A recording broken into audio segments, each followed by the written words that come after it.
O assunto agora é sobre dízimos. Velho Testamento, Malaquias, capítulo 3, versos 8 e 10.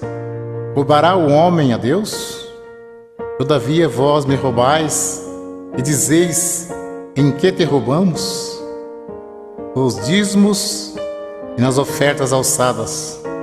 Trazei todos os dízimos à casa do tesouro, para que haja mantimento na minha casa. E depois fazer prova de mim, diz o Senhor dos Exércitos, se eu não vos abrir as janelas do céu e não derramar sobre vós uma benção tal, que dela vos advenha a maior abastança. Alguém levava um animal perfeito, e o sacerdote negociava o animal perfeito e sacrificava um animal imperfeito no lugar. Nisso que eles estavam roubando a Deus. Digo sempre, Deus não usa dinheiro. Coleta é para o próprio bem do povo de Deus. Se Deus não abrisse as janelas do céu e não mandasse chuva, a terra não produzia alimento. As tribos de Israel receberam herança, menos a tribo sacerdotal, que era a tribo dos levitas. Eles não receberam herança, então eles recebiam parte do dízimos para se manter. Por isso que dizia, trazer os dízimos para que haja mantimento na casa do tesouro. Não se tratava de dinheiro, mas de mantimento. Não há mais casa do tesouro. Jesus disse, minha casa é chamada por todas as nações casa de oração. Evangelho segundo Mateus, capítulo 10, versos 5 ao 10. Jesus enviou esses 12, ele ordenou dizendo, não ireis pelo caminho das gentes, nem entreis em cidade de samaritanos, mas ide diante as ovelhas perdidas da casa de Israel. E indo pregai, dizendo, é chegado o reino dos céus. Curai os enfermos, limpai os leprosos, ressuscitai os mortos, expulsai os demônios, de graça recebestes, de graça dai. Não possuai ouro, nem prata, nem cobre em vossos cintos, porque digno é o operário do seu salário. Nem alforje para o caminho, nem duas túnicas, nem alparcas, nem bordão, porque digno é o operário do seu alimento.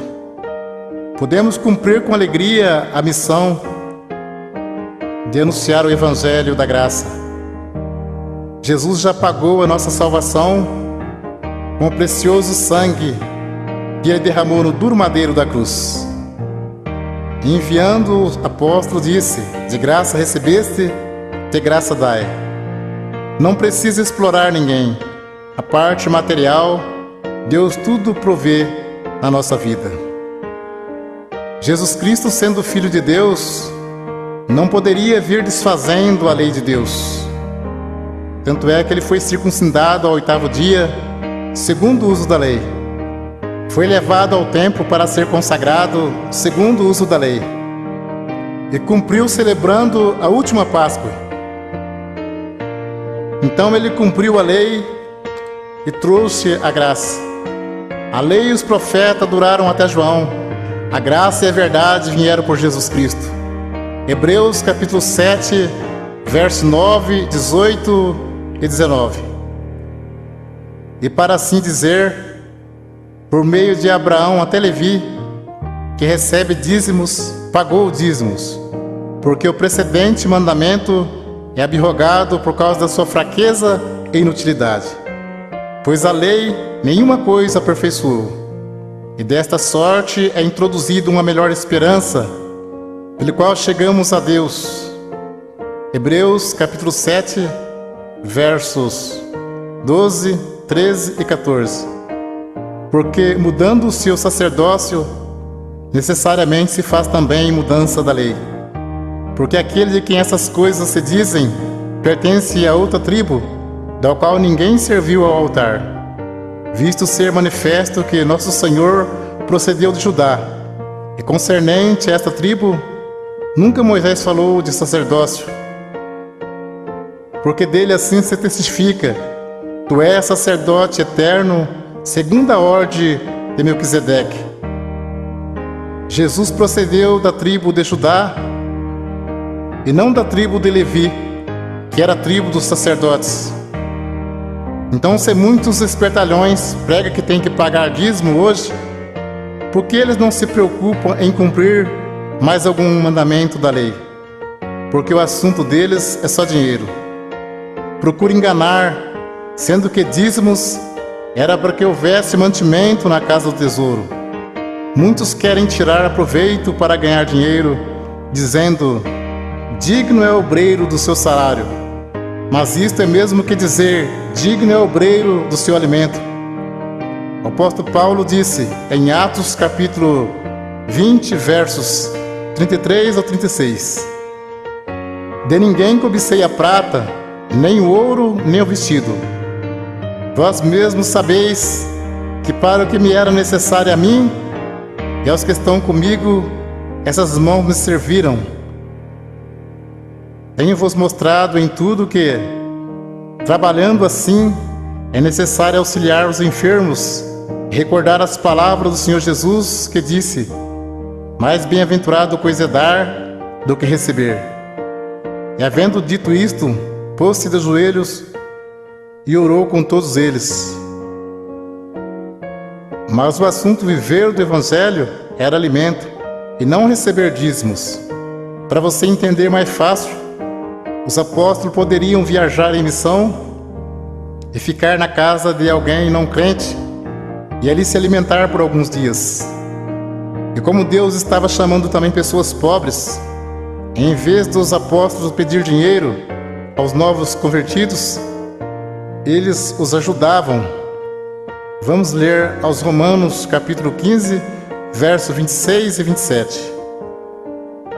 Porque pareceu bem a Macedônia e a Caia fazerem uma coleta para os pobres dentre os santos que estão em Jerusalém. Isso lhe pareceu bem, como devedores que são para com eles, porque se os gentios foram participantes dos bens espirituais, devem também ministrar os temporais. Confira esse assunto com atenção. Paulo disse em 1 Coríntios, capítulo 9, verso 12 ao 14 e 15 ao 18. Se outros participam deste poder sobre vós, por que não mais justamente nós? Mas nós não usamos desse direito, antes suportamos tudo para não pormos impedimento algum ao Evangelho de Cristo. Não sabeis vós que os que administram o que é sagrado comem do que é do templo, e que os que de contínuo estão junto ao altar participam do altar?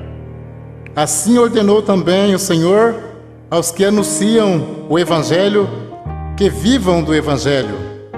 Mas eu de nenhuma destas coisas usei, e não escrevi isso para que assim se faça comigo, porque melhor me fora morrer do que alguém fazer vã esta minha glória. Porque se anuncio o Evangelho, não tenho do que me gloriar, pois me é imposta esta obrigação. E ai de mim se não anunciar o Evangelho. E por isso, se eu faço de boa mente, terei prêmio. Mas se de má vontade, apenas uma dispensação me é confiada. Logo, que prêmio tenho que, evangelizando, proponha de graça o Evangelho de Jesus Cristo, para não abusar do meu poder no Evangelho. E Paulo disse: outras igrejas despojei, deixando de receber salário, para vos anunciar de graça o Evangelho de Jesus Cristo.